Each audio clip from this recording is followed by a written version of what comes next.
Hansel, not Hansel and Gretel, is an update of the Grimm fairy tale, and in this one, Gretel leads Hansel into the woods after they're trying to find more food and trying to find some work. They stumble upon a cabin that is run by a witch. They don't know that that cabin is the home of that witch, and when they enter that cabin, they are greeted with a terrifying new evil that they have never seen. I was really interested to see where they would take this Hansel and Gretel update.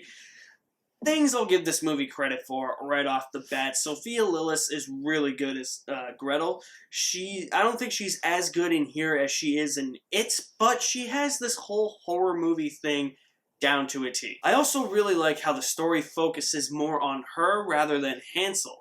And it's kind of her just leading Hansel along and trying to be kind of that, not only that sister figure to Hansel, but that parent figure as well. This movie is also very beautifully shot. It's got great cinematography. It's got great production design. Filming on location in the woods with some sets that were probably built. Really great job done there. The costumes are really great. They represent the era that these characters are in. And these types of costumes just give you the sense that maybe these aren't the greatest of times for these characters, and the costumes really represent that. It's a very well-made movie. It's a very well-directed movie. Everything from a technical aspect with this movie is really good. It's just pacing and the writing are what tank this movie for me. There are many times throughout this entire movie where I am just falling asleep. There's many other times where it's trying to present metaphorical situations to you and metaphorical explanations, and it just comes across as stale and doesn't really make you think all that much. It's like, this is this, but this is what this really means. And you just think, well, no, I interpret it that way. More metaphorical than that in that sense, but that's the vibe I got from this movie. If a teacher were to show this in a film class and were to say what this movie was about, and you were analyzing certain scenes, and you were saying your piece, your teacher would definitely be like, no, that's not what that means. This is what it means.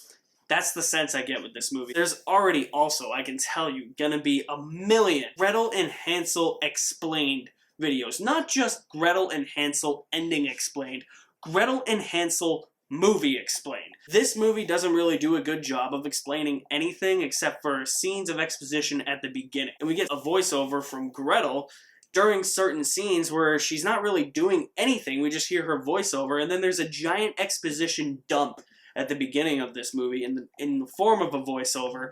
That's really all the exposition we get. It's really just metaphorical imagery that is meant something else, but the filmmakers don't really want you to think about it because it's what they think it is what they want you to see rather than your own interpretation. And it came across as stale for me. Art house horror movies for me just kind of are going by the wayside now. I love Hereditary. I've come to love Midsommar. Movies like that I can tolerate, but there's just some like this where it's got a very slow, drawn out pace, a pace that puts you to sleep, and a pace that where it's like it's trying to be something different, but it's not really moving anything along, and instead just has all these different messages within it that don't really have a certain explanation or the explanation you're looking for or the way you interpret it.